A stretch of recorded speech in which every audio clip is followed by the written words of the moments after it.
Hi friends, welcome back to my channel. Friends, RPF constable answer key release అయింది కదా friends. So అందరు చూసుకున్నారు కదా. సో ఆన్సర్ కీలో కొంతమంది క్వశ్చన్స్ తప్పు వచ్చినాయి, ఆన్సర్స్ కూడా తప్పు వచ్చినాయి అని చెప్తున్నారు కదా. సో అలాంటి క్వశ్చన్స్కి ఏం చేయాలని అడుగుతున్నారు. సో ఏం లేదు ఫ్రెండ్స్, దానికోసం ఒక నోటీస్ కూడా వచ్చింది కదా ఆల్రెడీ. సో ఆ నోటీస్లో అబ్జెక్షన్ చేయొచ్చు. మీ ఆన్సర్ రైట్ అయితే అదంటే మీరు ఖచ్చితంగా పెట్టుకోవచ్చు ఫ్రెండ్స్. సో వాళ్ళు ఇచ్చిన ఆన్సర్ రాంగ్ ఉంటే మీ ఆన్సర్ రైట్ ఉంది, మీరు ఖచ్చితంగా అబ్జెక్షన్ చేయొచ్చు. సో దానిలో ఎలాంటి భయం లేదు, సో ఎలాంటి టెన్షన్ కూడా లేదు. సో ఈజీగానే చేసుకోవచ్చు. సో ఏం లేదు ఫ్రెండ్స్, సో వాళ్ళు ఇచ్చిన ఈ నోటీస్లో చూసే so the prescribed fee for raising objection is 50 rupees plus applicable bank service charges per question.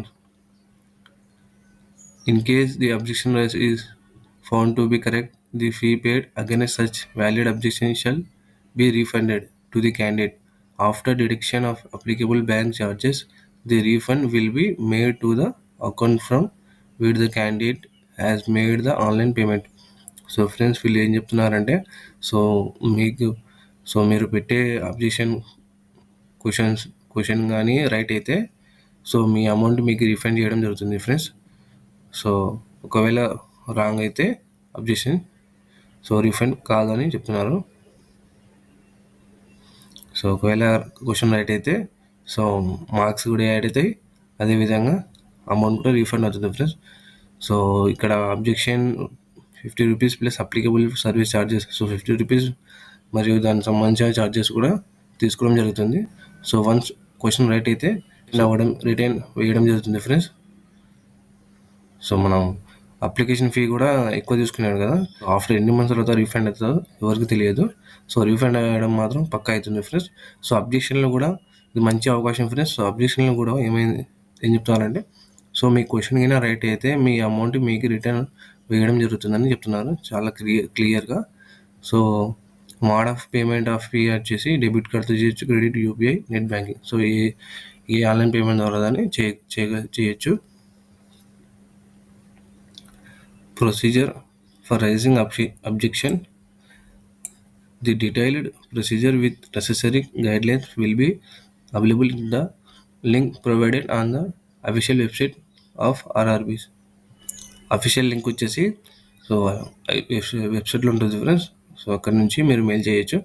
So candidate advised to rise objection if any well before the final date and time 29/3/2025, hours after which no representation from the candidate on the questions, options, key etc. will be entertained. So వీళ్ళు ఏం చెప్తున్నారంటే friends, 29 లోపు mail చేయడం జరగాలి. So అదేవిధంగా question, option, key etcetera will be entertain. So మీకు సంబంధించిన మీరు మొత్తం డీటెయిల్ ఎక్స్ప్లెనేషన్ మొత్తం పెట్టాలని చెప్తున్నారు ఫ్రెండ్స్. సో 60 పాయింట్ వచ్చేసి, the decision of RRB on the objection raised shall be final and binding on no further correspondence shall be entertained from the candidate in the matter. So final decision వచ్చేసి వాళ్ళు చెప్పడం జరుగుతుంది friends.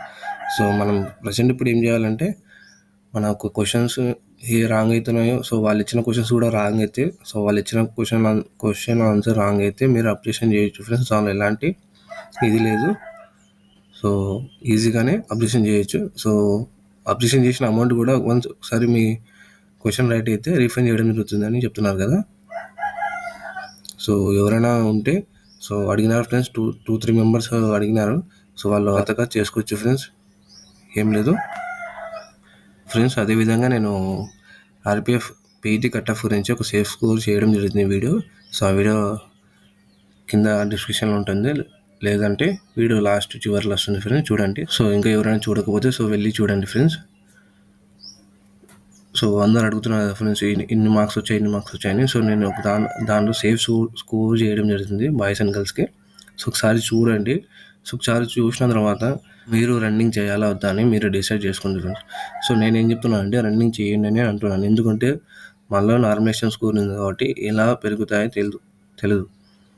So నేనేం చెప్పేదంటే ఆ స్కోర్ని cross అయిన వాళ్ళు, ఆ score ఉన్న వాళ్ళు ఖచ్చితంగా రన్నింగ్ ప్రాక్టీస్ చేయండి. సో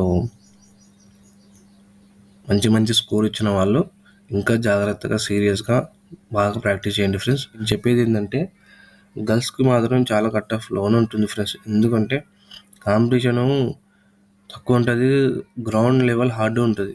సో మీకు తెలిసిందే కాబట్టి సో మీరు కొద్దిగా ఇప్పుడు అయిపోయిందంటే సో తర్వాత మెడికల్ ఈజీ అయిపోతుంది, అయిపోయినట్టు కదా ఫ్రెండ్స్.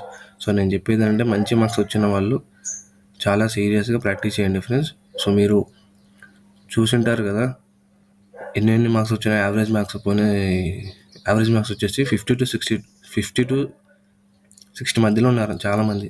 సో నేను చెప్తున్నాను అంటే 50 to 60 మధ్యలో ఉన్నారు కాబట్టి సో దానిలో సగం సరిపోతుంది కాబట్టి నేను చెప్తున్న తర్వాత మన నార్మలైజేషన్ ఉంది, ఎన్ని ఇంక్రీజ్ అవుతాయో తెలీదు.